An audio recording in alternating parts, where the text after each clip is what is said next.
इतने आध्यात्मिक होने के बावजूद भी, स्पिरिचुअली इतने इवॉल्व होने के बावजूद भी इन लोगों को कैंसर हुआ। और ये क्वेश्चन लोग पूछते हैं कि कृष्णमूर्ति को पैंक्रियाटिक कैंसर, रामकृष्ण परमहंस को थ्रोट में कैंसर, स्वामी विवेकानंद के गुरु को, और रमन महर्षि के आर्म में कैंसर, हाथ में कैंसर। और इस कैंसर को ये लोग सफर करते हैं। इतना डिवाइन ऑरा कि दुनिया भर में इन लोगों का डंका बजा हुआ है, बट स्टिल इनको सफर करना पड़ा। और कुछ गलत चीज नहीं खाते, खाते पीते थे ये लोग, बहुत ही सात्विक रहते थे। सो ये प्रश्न लोगों के दिमाग में आता है, तो इस प्रश्न को हम आज थोड़ा सा इस पर डिस्कस करेंगे कि इन लोगों को भी कैंसर कैसे हुआ। भाई ये चीज क्या बताती है? ये चीज ये कहती है कि हम सबकी जो फिजिकल बॉडी है, ये जो फिजिकल बॉडी है, इसमें डिजीज तो होंगी ही होंगी। ये डिके होने के लिए ही बनी है, ये खत्म होने के लिए बनी है। और एनलाइटनमेंट या स्पिरिचुअली अवेकन का मतलब शरीर से अवेकन नहीं होना होता। स्पिरिचुअल अवेकन मतलब कि अपने अंदर एक शून्य देख लेना, अपने अंदर एक ऐसी चीज देख लेना जो बस अवेयरनेस है, जो एवर प्रेजेंट है। अपने अंदर वो स्पेस देख लेना, वो एम्प्टीनेस देख लेना, जो जो आपको हमेशा गाइड करता रहा है और जो आपके साथ हमेशा है। इन लोगों को जो भी बीमारियां हुई, इनको बहुत ही एक्सेप्टेंस के साथ, बिना रेजिस्टेंस के साथ इन चीजों को सहा। रामकृष्ण परमहंस ने तो अपनी आध्यात्मिक गतिविधियां और ज्यादा बढ़ा दी, अपनी नॉन डुअल अवेयरनेस, अपनी भक्ति और ज्यादा मैड हो गए भक्ति में। कोई शिकायत नहीं की इन्होंने कहा कि इस शरीर को तो कष्ट होना ही है, एक ना एक दिन तो शरीर को खत्म होना ही है। रमन महर्षि के जो भक्त होते थे वो कहते थे कि भगवान आप एक काम करो ना, इस हाथ का ऑपरेशन करवा लो ना। इवन डॉक्टर ने एम्पुटेशन की सलाह दी कि इस हाथ को कटवा दो तो कैंसर खत्म। लेकिन रमन महर्षि ने कहा नहीं, मैं कोई एक्सटर्नल फोर्स, कोई एक्सटर्नल चीज जो है वो लेकर नहीं आना चाहता अपने शरीर में, क्योंकि बॉडी को तो एक दिन खत्म होना ही है, इसको तो एक ना एक दिन जाना ही है। तो इसके बारे में चिंता क्यों करनी है? सफरिंग को बड़े दिल खोलकर देखा इन्होंने, अवेयर रहे इसको लेकर भी। कृष्णमूर्ति भी पैनक्रियाटिक कैंसर से जूझ रहे थे और उसमें भी वो प्योर अवेयरनेस में थे। उस कैंसर के दौरान भी कृष्णमूर्ति कहते जो है सो है, एज इट इज, बस कोई रेजिस्टेंस नहीं। अच्छा, ये सब जब ये लोग ये इस तरह से सहते हैं ना, ये सारी चीजें, मतलब इतनी बड़ी बड़ी इलनेस को, बीमारियों को भी बहुत प्यार से, तो इनका एक नजरिया देखने को मिलता है कि ये लोग जो है वो स्थित प्रज्ञ रहते हैं कि चाहे इलनेस हो, चाहे सुख हो, चाहे दुख हो, ये एक समान रहते हैं, है ना। तो क्या चीज है जो इनके अंदर एक समान रहती है? वो इनकी अवेयरनेस है ना, या कह सकते हैं ये अपनी अंतरात्मा से चीजों को देखते हैं।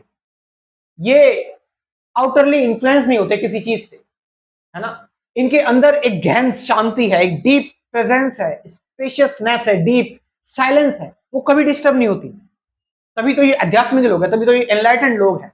और ये चीज ये भी बताती है कि ये लोग कोई भगवान के अवतार या कोई ये डिवाइन बीइंग नहीं थे, ये ह्यूमन बीइंग्स थे, नॉर्मल ह्यूमन बीइंग्स, जिन्होंने मैन मेड एफर्ट्स के थ्रू, अपने प्योर एफर्ट्स के through, common efforts, common man की एफर्ट्स के थ्रू इन्होंने एनलाइटनमेंट को प्राप्त किया, जो हर एक व्यक्ति कर सकता है।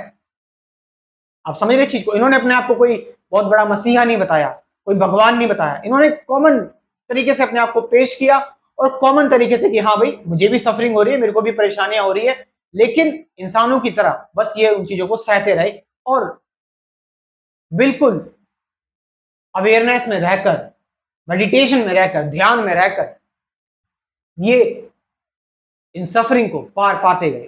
कृष्णमूर्ति को तो पैरालिसिस हो गया था एक बार, तो पैरालिसिस में कृष्णमूर्ति ने कहा कि मैं उस चीज से लड़ा नहीं कि क्यों हो गया, ऐसा नहीं होना चाहिए था, मैंने तो कुछ बेकार नहीं किया, ये थॉट्स नहीं आए। उन्होंने कहा now I have to remain with it, मैं इसके साथ रहूंगा, जैसी ये है इस एनर्जी को फील करूंगा, महसूस करूंगा, जानूंगा, समझूंगा इस सफरिंग को। और कुछ टाइम बाद वो पैरालिसिस चला गया, लकवा मार गया था कृष्णमूर्ति को। कई बार ये भी बोला जाता है कि इन लोगों की जो ये सफरिंग होती है ना, ये कलेक्टिव जो ह्यूमन सफरिंग होती है, कहा जाता है कि जो आध्यात्मिक प्रीचर होता है उसका ये होता है कि वो इतना मैच्योर होता है कि वो बाकी लोगों के जो दुख हैं, बाकी लोगों की जो चिंताएं हैं, उनको अपने ऊपर ले लेते हैं, बाकी लोगों की जो सफरिंग है उनको अपने ऊपर ले लेते हैं, तो बाकी लोग सफर ना करें, है ना। वो एनर्जी आई डोंट नो, ऐसा बोला जाता है, ऐसा कहा जाता है कि जो भी नेगेटिव एनर्जी लोगों की होती है, ये उसको हील करना चाहते हैं, तो वो नेगेटिव एनर्जी जिसको ये हील करना चाहते हैं वो अब इन लोगों को लग गई, तो इन लोगों को ये चीज लग जाती है, तो फिर इनको कोई बड़ी बीमारियां हो जाती हैं, क्योंकि कुछ गलत खाया पिया है नहीं, लेकिन फिर भी बॉडी में ये सारी चीजें हो गई। कई लोग ये भी बोलते हैं कि ये जो प्रारब्ध है, ये तो हर किसी को झेलना ही पड़ता है ना। बट ये अपनी इसी लाइफ में ये सारी चीजें झेल लेते हैं, स्टोरी है बस, खाली अपनी लाइफ, इसी लाइफ में सारी चीजें झेल लेते हैं ताकि आगे इनको कोई जन्म ना लेना पड़े, और ये पूरी तरह से मुक्त रहें, ये अब हमेशा मुक्त ही रहेंगे, आगे इनको अपनी कोई सफरिंग झेलने के लिए दोबारा से बर्थ नहीं लेना पड़ेगा। सो ये सारी की सारी चीजें इन लोगों के बारे में ये कहा जाता है।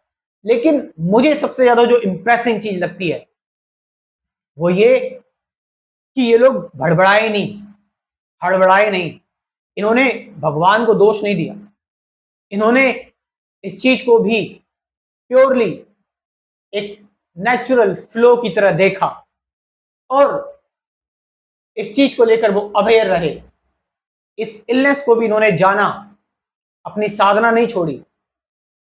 रमन महर्षि ने मना कर दिया डॉक्टर से कि नहीं, मुझे अपना हाथ नहीं कटवाना, मुझे अपना हाथ नहीं कटवाना, मुझे इस शरीर से क्या करना है, ये तो एक ना एक दिन जाएगा, एक ना एक दिन तो खत्म होगा, ये मैं क्यों इससे अटैच हूं, क्यों इसके बारे में इतना परेशान हूं।